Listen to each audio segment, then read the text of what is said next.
It's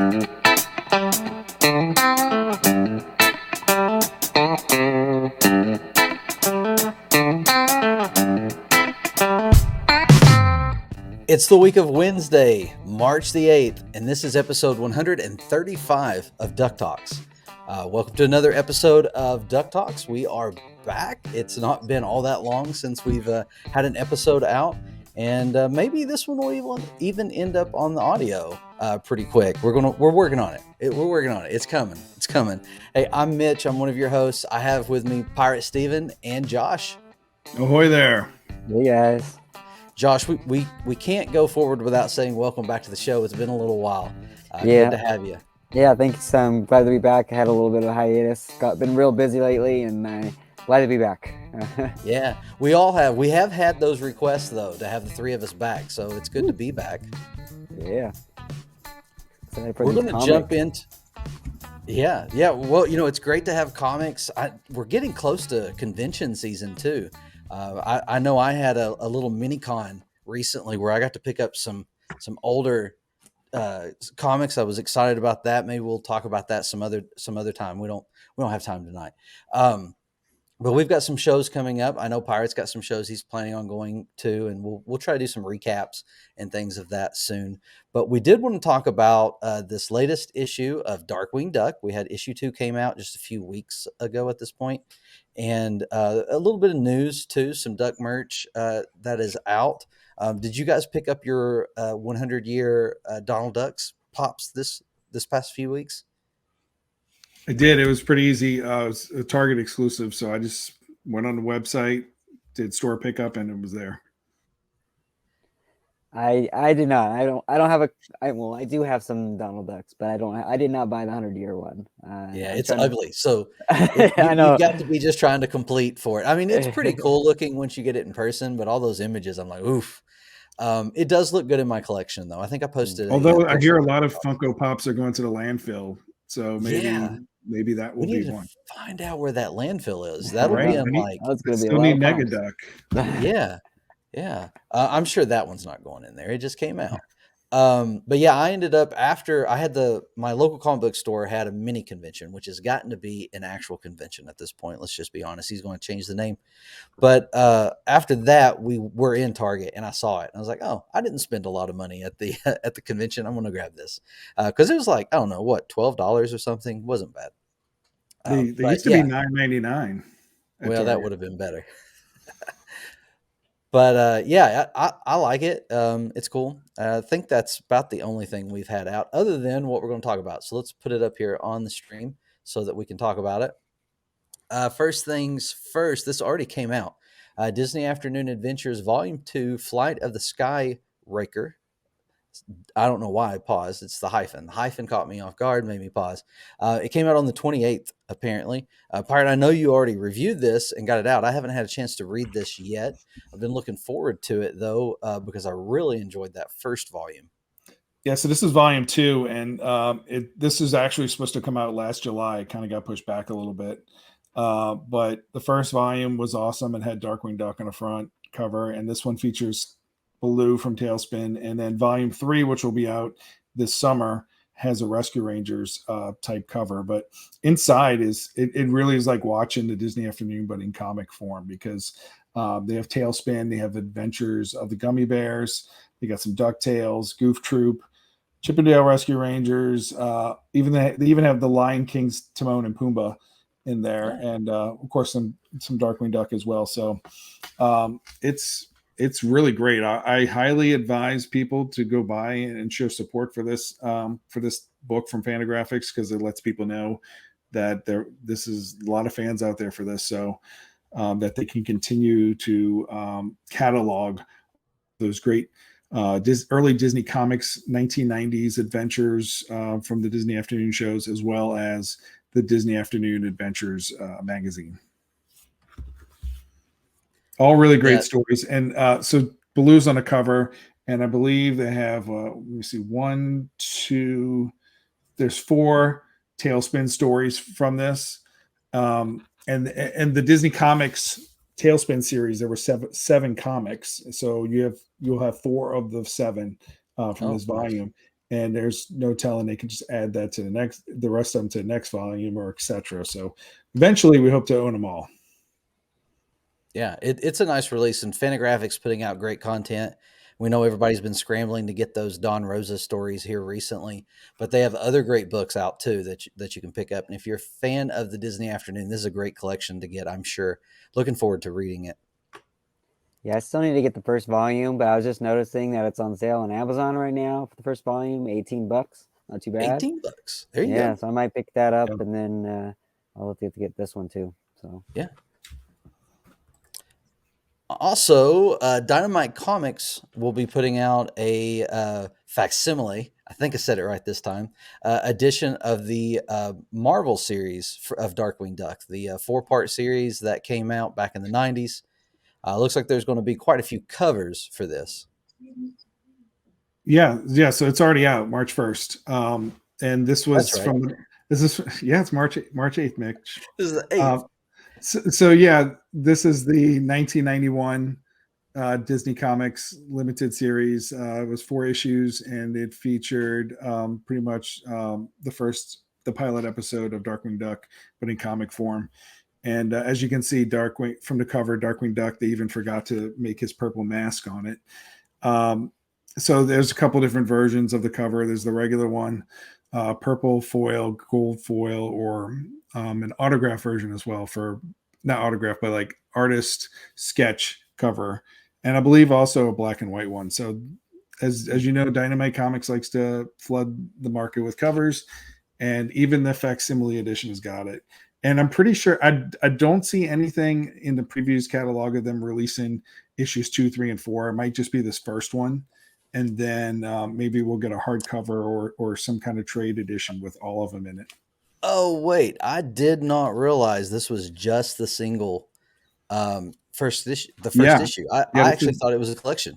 No, this is the first issue, because if you look at like eBay or any of those auction sites, this first issue, like depending on the different the quality and the grade of it, can go upwards of like $100 and more. So this is for fans that want to have that first issue somewhere in their collection. That don't want to pay those high prices. I know you have it, Mitch. I do. I don't have it because you got in before they started to skyrocket. But well, I did tell you. I was like, hey, I found one of these. Yeah, it could be that I've been watching it for a very long time. It's one of those, like, I read this comic as a kid. I didn't read a lot of Disney comics, but I read this comic. And so it was something I had to have. I still have an issue 4 somewhere in my collection. I can't find it, but I know I didn't get rid of it. But it was the only issue that survived. I don't know that I actually read the first issue. Because I picked it up at a gas station. It was one of those things, as a kid, walked in, found it, and got it. But it was one that I had to have in my collection. So I did. Yeah, it's something cool. Dynamite did this for Gargoyles as well. So the Marvel 1995 Gargoyles #1 issue, they made a facsimile edition. So if you wanted to have that first issue as a single, that went on for sale in February.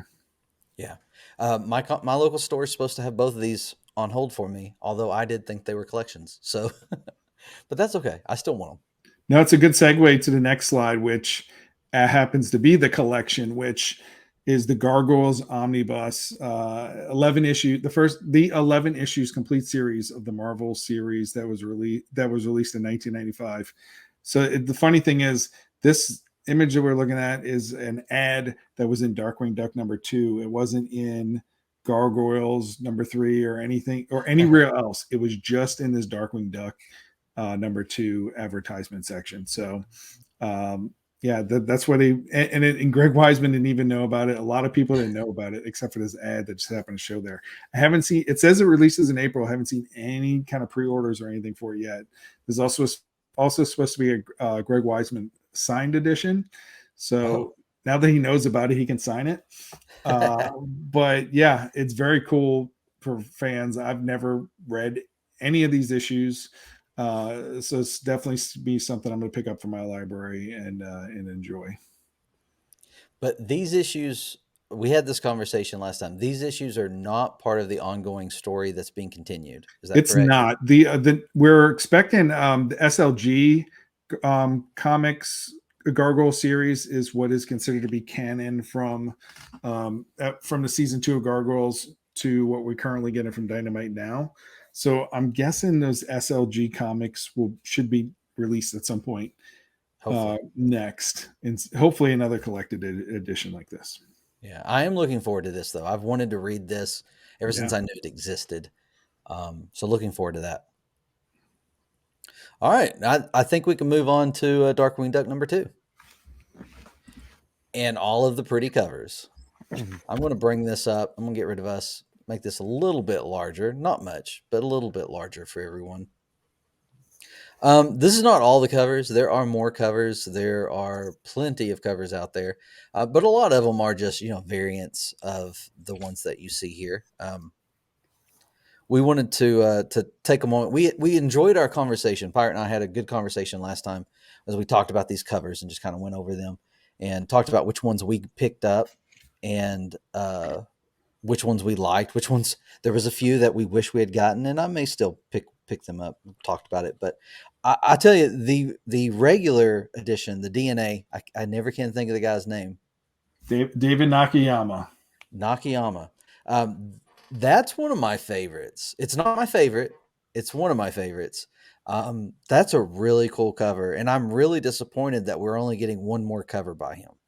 No, actually, he's only signed on for the first 2 issues. So he's only doing 1 and 2 of Darkwing, but he's the main cover artist for Gargoyles. So yeah, if you enjoy that series, cover A is always solid every month. So, but yeah, unfortunately, it's moving to a different artist for cover A going forward.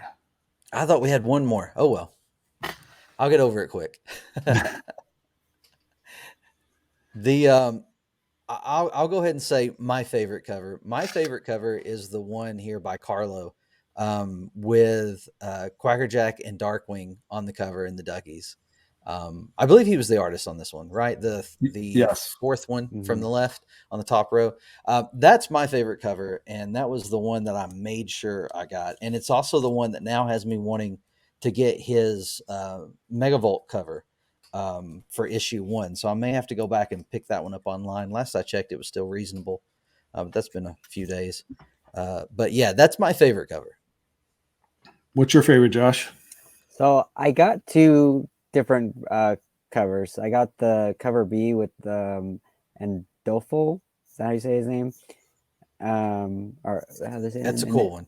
Mirka Andolfo. She's a great artist. And funny story with her is I wasn't buying that. It's a great cover. I wasn't going to buy it, but I found out she's going to be at MegaCon Orlando when I'm there. And I'm like, oh, I'm gonna have to definitely buy some stuff for her to sign. And this is definitely a cool one. So yeah, that one. And I have the first issue where with her cover as well. So I have those 2. And then the other issue I got is the one cover E, I think it is. It's the Trish Forstner. Yeah, she does some solid work. Yeah, and so I also have the first issue with her artwork as well. So I don't know if I'm going to do that for the remainder of the series, but I definitely like those ones the best. I feel like it's the cover B is more like a gritty, like Batman kind of feel, and then for me the cover E one is more like the classic artwork that I enjoy. So those are my 2 favorites. Yeah, I like how Quackerjack stole that Honda Civic or whatever that is, like a random car instead of having some kind of toy car, right? And money's flying out. What about you, Pirate? What was your favorite? Yeah, I like the Trish Forstner one with Quackerjack. I mean, any cover that has a villain on it is great. I think I have all these covers. I like the one with the action figure variant. I think is one of my favorites with Launchpad. I feel like that's one of the rarest ones. I hardly see anybody post anything about that one. So I'm glad I was able to pick that up. But they're going to do an action figure variant for all the different covers, for all the different issues. Yeah, those are nice, and I like that it's Carlo. I like having the interior artist cover, and that's why I'm going to end up buying that Megavolt. But yeah, the Quackerjack one is it might be it's my second or my third. I can't decide if the cover A is my second or third, but they're high up there. I also like down here on this bottom row. I like all of these. Those are awesome. I did have the chance of getting that first one on the left. Yeah, that looks like didn't some pick that kind of one up. Batman Begins type Yeah. type of image, and Yeah. that guy also does he's the illustrator for the Gargoyles comic too. So that's another The interiors. Cool. yeah, that's why I like that one. And Ken Hazer is the Batman homage cover there, and I think he's doing all Batman Year One, but Darkwing covers. He's probably Okay. signed up for all 6 of them. But his issue number 1, this one, and number 3 are all Batman Year One type images from either the comics or the DVD or the Blu-ray or the trade paperback or advertisements. They're all Batman Year One, so that's kind of cool.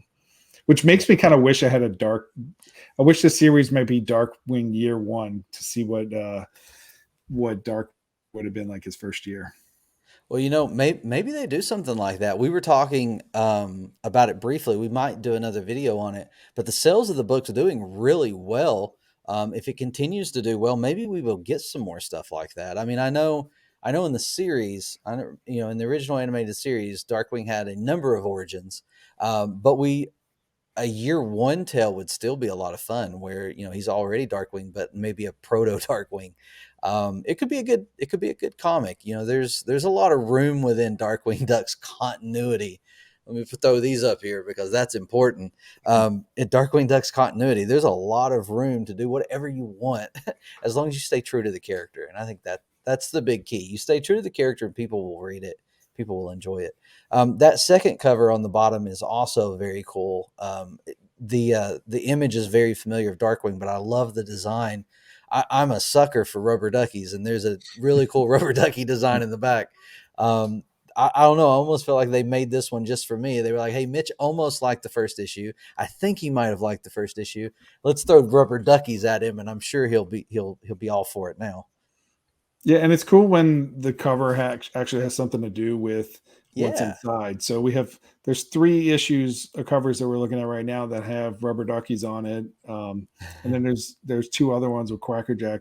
The first issue, like we went over, there was like over 70 comic covers, and a lot of them had nothing to do with.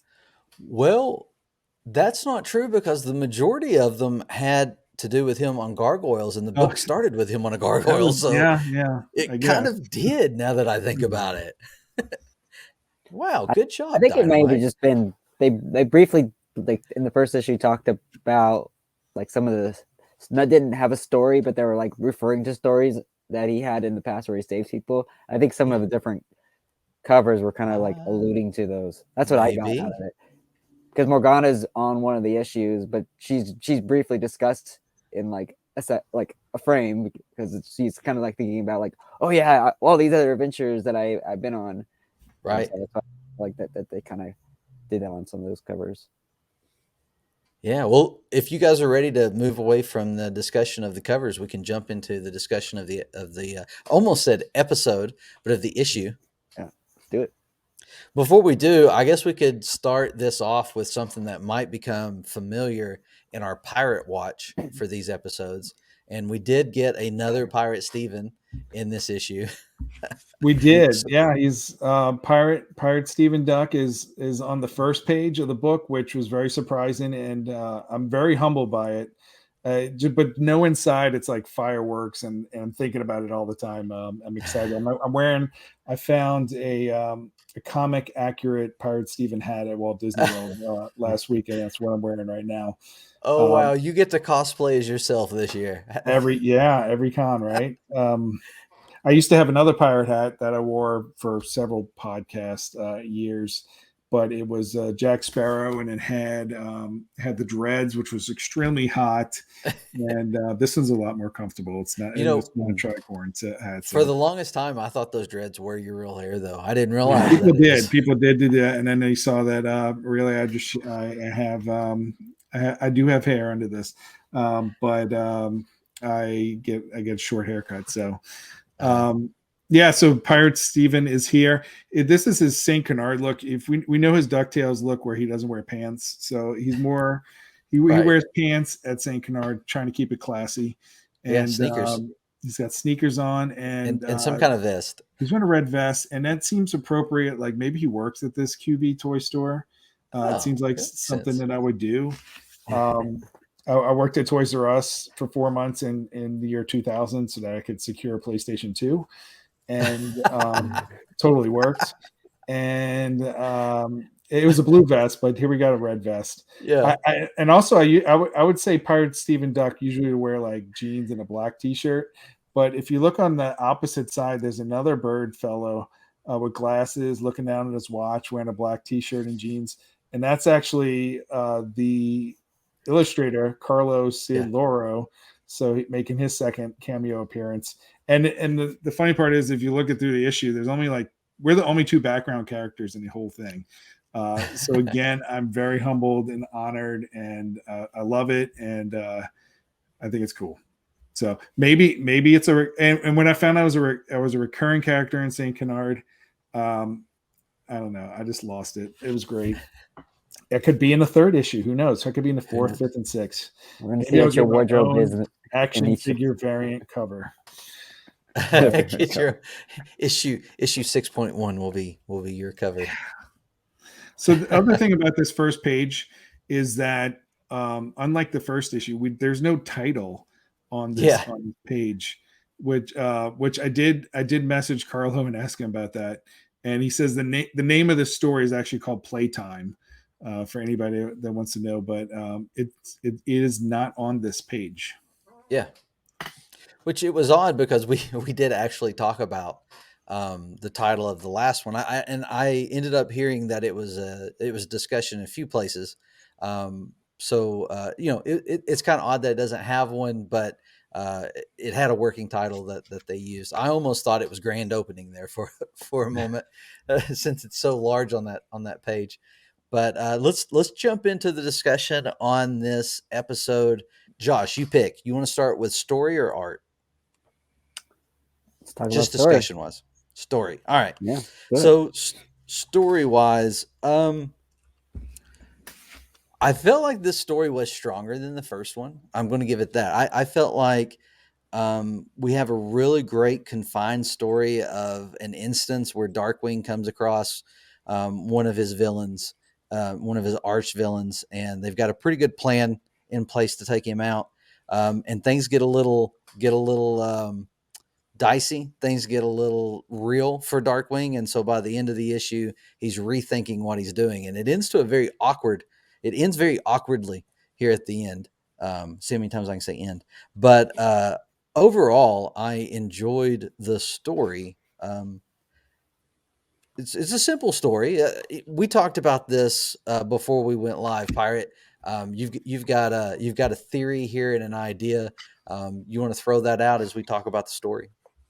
I think we talked about in our last episode that the Disney license is really great for Dynamite. It's most of their books, if you look at them on the shelves, they seem more like adult comics. They have a gorgeous woman wearing practically nothing, but that's what their covers look like. They'll have Elvira or that's their thing.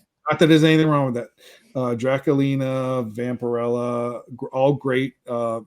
Red Sonja, a lot of great established comics, but just nothing for kids. So this Disney license is great for them to get more of the market in there, because kids buy comic books, dads buy comic books for their kids, moms buy comic books for their kids.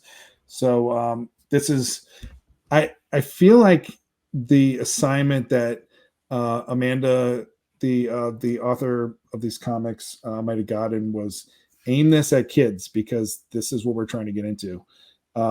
Whereas all of the hardcore Disney Afternoon and Darkwing fans might have different expectations, where they thought they were getting something that was written strictly for them that kids could enjoy. Because I feel like the Boom and the Joe Books comics, which are legendary, I feel like they were written for everybody, but for adults that kids would love.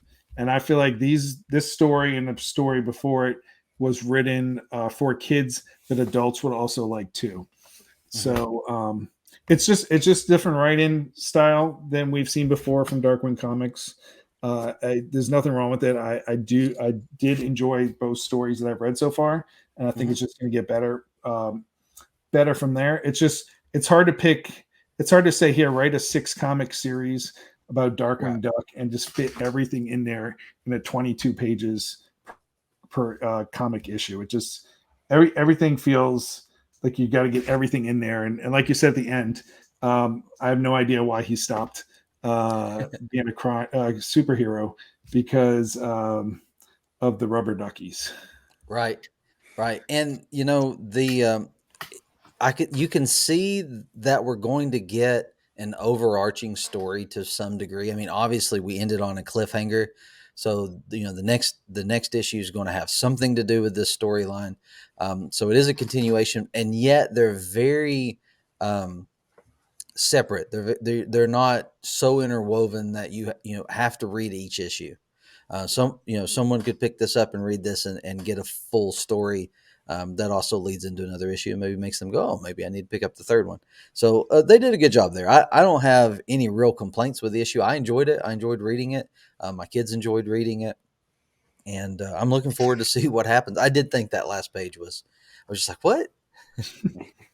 Yeah, I could tell, like, in terms of comparing it to like Gargoyles, which kind of seems like it has an ongoing story where like it hasn't finished the actual story before hitting the next comic. This one, they're trying for kind of standalone stories, but then you can also tell that they are trying to connect it in some ways, and more I think in this comic than in the first comic, where because it kind of leaves off that Launchpad's kind of leaving and he's not going to be Darkwing Duck anymore, and so I feel like they're going to, at least this one's going to kind of continue a little more than the first one to the second comic. But in terms of story, comparing to the first issue, I felt like this one was definitely a lot stronger. I thought like in the first issue it was a little strange that like all of a sudden What was like just gone, and then like he just kind of won the day. At least this one he defeated Quackerjack by putting like the thing around him and then him getting arrested. And so I do feel like it definitely is a stronger story, but then like you guys mentioned, it is a little strange that he's giving up being Darkwing Duck just because he feels like Gosalyn's going to be in danger, which she's always been in danger, and she's pretty capable of taking care of herself, especially when she has her own like superhero outfit to help fight crime. So it is a little strange, but we'll kind of see where it's going to go. And I'm definitely excited to see to read the next issue, because obviously I'm going to pick it up today it comes out and check it out. So yeah. Mitch, did your kids read this? They did. They enjoyed it. Good. I mean, it wasn't. It wasn't. I don't know that they get very excited with comics. It's more of a. I say, hey, read this. Tell me what you think, and I liked it. So that was a pretty good review. I like it. Yeah, I like the first few pages were my favorite, where Darkwing sees the Darkwing Duck mountain of toys, and he just starts freaking out, and then he's like, should I get a cut of this? Right. And then I also don't does Quackerjack know that Drake is Darkwing? Because if he doesn't, and he was watching the whole scene, I would think he would know by then. Right. Yeah. But yeah, I could have used a little bit more Quackerjack in this one. He's defeated very easily. But I thought Carlo's art was spectacular in this issue. Very much improved since the last one. That you see that he's more comfortable. There were still a couple of comic panes that had reference art from different characters. But like I said last time, every time you see that he did his original take on the characters, that's where it shines the most. So I feel like as we get to 3, 4, 5, 6, hopefully more after that, that he'll continue to do more original stuff that will shine there. Yeah. Yeah, I'm ready to jump on the art, but before we do, I wanted to point out he has this one gadget that ends the battle and everything. It's kind of that Batman, the old Batman 60, the old 60s series Batman. Know that I said that right, but you know what I'm talking about. Where oh, I've got the shark repellent. He's got the one thing, and he throws it out there, and it blows up and holds him. But it's still fun. It's a very fun story. The art is phenomenal inside. I love Carlo's work, and we had said it to begin with. We had seen some of his work online. We were talking about how this guy's got the chops. He's got the ability. He's going to have some. We're going to get some great art in this book. But that first issue scared a lot of people. We saw a lot of the discourse online. People were worried. We actually had some conversations with him and could tell that he was very confident in where his art was going. So glad to see this one, and it blew me away, and I was excited for that. And we need some so many great Duck panels. dolls. What's that? We need Darkwing Duck dolls. Let's get dangerous. Yeah. Yeah, that say let's get dangerous. That's right. And even the Quackerjack, I mean, he's got some menacing Quackerjacks in here. I mean, I know Pirate, you pointed out that in the story he didn't do a whole lot, but there's some very menacing images of Quackerjack in here that are also very fun. I loved it. I love the art throughout the issue. Like you said, it is an improvement over the first, and the other characters. I mean, his Gosling is spot on in every single panel, and his LP is good too. So I'm excited to see where the art continues to go. When he really stretches the characters, he does shine. Some of the, especially with Drake Mallard, some of those expressions, golden. It's great. Yeah, and Herb is modified in 2 issues. He's 2 for 2. Yeah. So Carlo's getting a lot of work drawing Herb. Mm-hmm. No other Muddlefoots though. Still no other. Well, I guess we did have Honker in the first one. Yeah. So and we got Mayor Austin at the end when Launchpad and Drake are going by selling doorknobs door to door. Yeah, that was pretty fun. I do like at the end. I laughed. I like at the end how Launchpad just leaves and no one cares. He's all depressed. He's all depressed, and they're like, "All right, bye."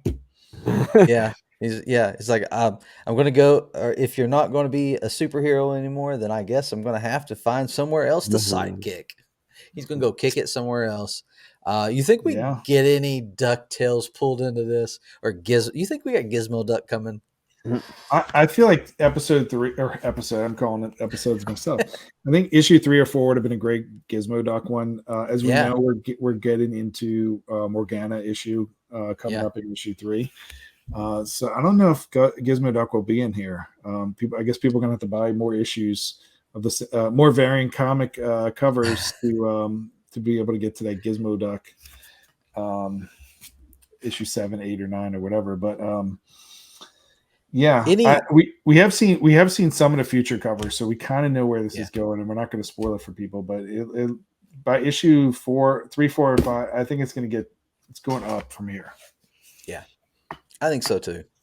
I'm enjoying it so far. No regrets buying it. I still bought 3 or 4 covers this time. 3 covers. And I'm gonna keep buying the ones that I really like.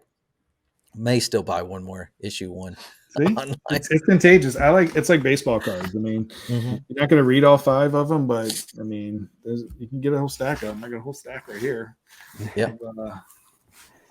I think this is my issue 2. So I think it's like 15 of them or something. Yeah. So I'm doing my part, and I know sales are a part of that. That it's people buying more than one of the same comic, but I mean, people are waiting for more Darkwing Duck content, and in 2023 to get it in form of this in the form of this comic is fantastic, and I can't wait to see where it goes from here.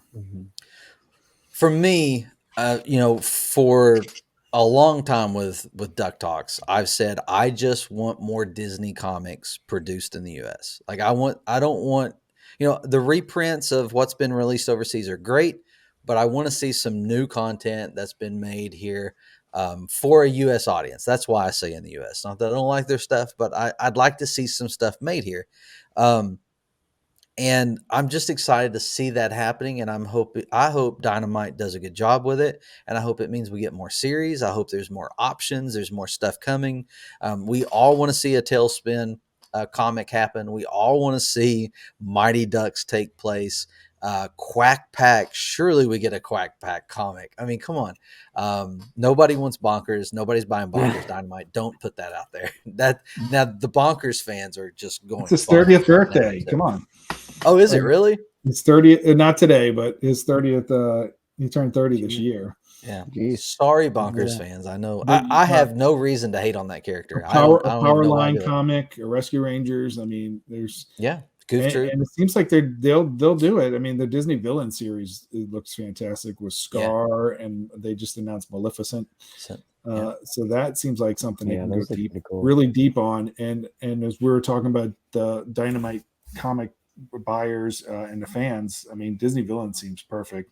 And I like how they're going for like the darker things like Darkwing and Gargoyles and Disney villains. I think that's right up their alley. Gargoyles is fantastic. I still haven't read it. You haven't read it? I haven't. I haven't read it. I'm trying to finish the series. We haven't been able to get back on it yet. Which I hear I don't have to, so I'm just going to need to read it. No, and it's also like it's like everybody's asking Greg Weisman do a reboot or continuation or something on Gargoyles, and I love his answers. Like, I'm making a comic. That's awesome. You don't really. It doesn't. I want to see a Disney Plus series, but this comic is the next best thing to that, and the art is fantastic, and the storyline just feels like it's straight from. I'm guessing that the series ended around 1996, in the time frame of where this comic is drawn, or maybe 97 or sometime in the late 90s. But it feels so genuinely to that era and the show that it's a great comic. Following up on what you said about the Gargoyles comic, I know you said you haven't finished all the series. There's a few like references to later in the series and that you might be like, whoa, that happened. But other than that's what I was worried about. I mean, because it's been a long time since I've watched it. Yeah, okay. I don't know how far you are, because there's just like, some of the Gargoyles are together, or we've binged so much. We've binged it to the point that I can't tell you where we're at. I'd have to go look. So this SLG Comics is kind of the bridge between the show and this new one. But I feel like I haven't read them, and I know what's going on. So they did a good job of starting it off, telling you who the characters are. The first issue is pretty much a refresher. Yeah. Okay. I may go ahead and, like I said, I've got them. Might as well just go ahead and start reading them. Yeah, I'm hoping everybody out there who listens to this, etc., is buying both Darkwing and Gargoyles and supporting both of them, because I do feel like everybody would deeply enjoy both of these series. Yeah. And that's what I was going to say before we go. If you're interested in seeing us do some coverage of Gargoyles, especially since I'm going to start reading it now, comment below. Let us know you'd like to see it, and maybe we'll do that. You guys have any parting thoughts before we end this one? Issue 3 comes out February or March. What month are we in? March 15th is Darkwing number 3. A week from today, and then March 22nd is Gargoyles number 4. So Darkwing's almost catching up to Gargoyles. But yeah, like we always say, if you want more of it, you got to put your money where your mouth is and support the books while they're out there. So definitely head to your comic book store, buy it online. Just get into it, because you'll enjoy it. Yep.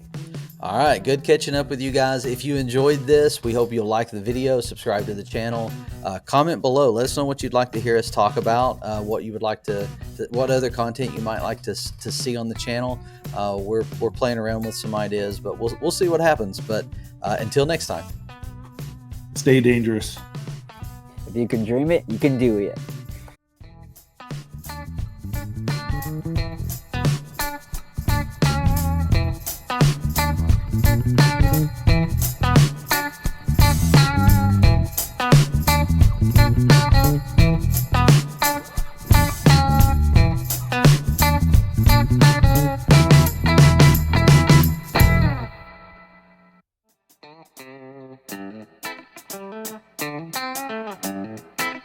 Bye.